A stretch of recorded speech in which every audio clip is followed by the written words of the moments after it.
जय श्री राम। आस्था, श्रद्धा, पवित्रता का प्रतीक है भगवान श्री राम जी का मंदिर। जिस मौके का पूरी दुनिया इंतजार कर रही थी, अब वह शुभ घड़ी आ गई है। अयोध्या में प्रभु श्री राम मंदिर बनकर बिल्कुल तैयार है। 22 जनवरी को रामलला की प्राण प्रतिष्ठा की जाएगी और प्रभु श्री राम अपने आसन में अपने मंदिर में विराजेंगे। हर कोई इस पल का साक्षी बनना चाहता है और प्रभु श्री राम के दर्शन के लिए दूर दूर से अयोध्या पहुंच रहे हैं। कुछ गाड़ी से आ रहे हैं तो कुछ साइकिल से भी आ रहे हैं, तो कुछ राम भक्त प्रभु श्री राम जी का नाम लेकर पैदल ही चले आ रहे हैं प्रभु के दर्शन करने के लिए। स्वामी गोविंद देव गिरी महाराज ने प्राण प्रतिष्ठा के यजमानों के लिए नियमों के बारे में काशी के विद्वान पंडित गणेश्वर शास्त्री द्रविड़ से सलाह मांगी थी। तब उन्होंने 15 जनवरी से ही उपवास, जप, तप, हवन, स्नान और दान समेत 45 नियमों का सख्ती से पालन करने के लिए कहा। प्राण प्रतिष्ठा समारोह पूरी तरह से सनातनी व वैदिक परंपराओं के अनुसार ही होगा। अयोध्या में राम मंदिर में प्राण प्रतिष्ठा समारोह की रस्में मंगलवार 16 जनवरी से शुरू हो गई हैं। सोमनाथ मंदिर से भगवान राम के लिए विशेष उपहार भेजे गए हैं। प्राण प्रतिष्ठा के लिए 8 विशेष कुंडों से जल लाया गया है। इस जल से भगवान श्री राम जी की प्राण प्रतिष्ठा कार्यक्रम को संपन्न किया जाएगा। 17 जनवरी को रामलला की मूर्ति को शोभा यात्रा में ले जाया जाएगा। शोभा यात्रा में भक्त मंगल कलश में सरयू नदी का जल ले जाएंगे। 18 जनवरी को प्राण प्रतिष्ठा की विधि होगी प्रारंभ। 19 जनवरी को होगी अग्नि स्थापना। 20 जनवरी को मंदिर के गर्भगृह को सरयू से लाए गए।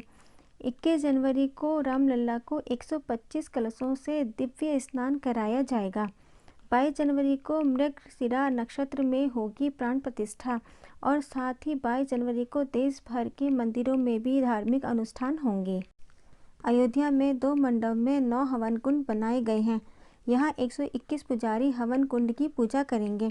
और आपको यह जानकर बहुत खुशी होगी कि गुजरात में बनाई गई अयोध्या के लिए अगरबत्ती की लंबाई 108 फीट है और इसका वजन 3500 किलोग्राम है। ये अगरबत्ती 110 फीट लंबे रथों से भेजी जा रही है और 19 जनवरी तक पहुंच जाएगी। ऐसा लग रहा है पूरी प्रकृति ही राममय हो चुकी है। प्रभु श्री राम जी के दर्शनों के लिए सभी आतुर व अभिलाषी हैं, फिर चाहे वो मनुष्य हो या भालू, गिद्ध, बंदर आदि। अभी कुछ समय पहले कुछ चमत्कारी घटनाएं सामने आई हैं जिसे देखकर सब हैरान हैं। जो गिद्ध और भालू पिछले कुछ समय से कहीं दिख नहीं रहे थे, अब अचानक अयोध्या में गिद्ध भालू का झुंड पहुंच गया है। लोग इन्हें जटायु और जामवंत का रूप कह रहे हैं।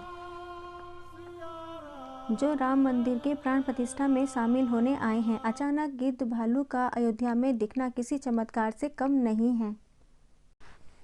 22 जनवरी को रामलला की प्राण प्रतिष्ठा के बाद 23 जनवरी से सभी श्रद्धालुओं के लिए राम मंदिर के द्वार खोल दिए जाएंगे ताकि राम भक्त अपने प्रभु के दर्शन कर सकें।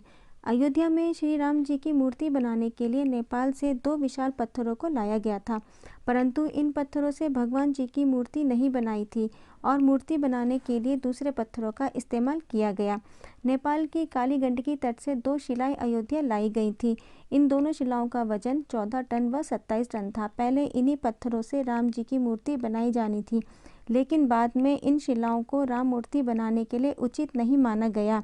राम मंदिर से जुड़े संतों ने कहा कि इन पत्थरों को मूर्ति निर्माण में इस्तेमाल नहीं कर सकते हैं, क्योंकि कालिंदी की चट्टानों को तोड़ना नहीं चाहिए क्योंकि वह शालिग्राम के बराबर है। फिर कुछ मूर्तिकारों ने भी कहा कि इन पत्थरों से मूर्ति तराशना संभव नहीं है। इसके लिए दूसरे पत्थरों से मूर्ति बनाई गई और दोनों शिलाओं को राम मंदिर निर्माण स्थल के पास ही रखा गया। जो सपना देखा था कुछ सालों पहले खुली आंखों से, आज वो सपना साकार हो गया है। एक बार फिर दिवाली मनेगी और घर घर दिए जलेंगे। फिर से देंगे सभी राम भक्त एक दूसरे को बधाई, क्योंकि एक बार फिर राम जी अयोध्या वापस आ गए हैं एक लंबे वनवास के बाद। तो दिए जलाकर प्रभु श्री राम जी का स्वागत करेंगे सभी देशवासी। तो बोलिए जय जय श्री राम।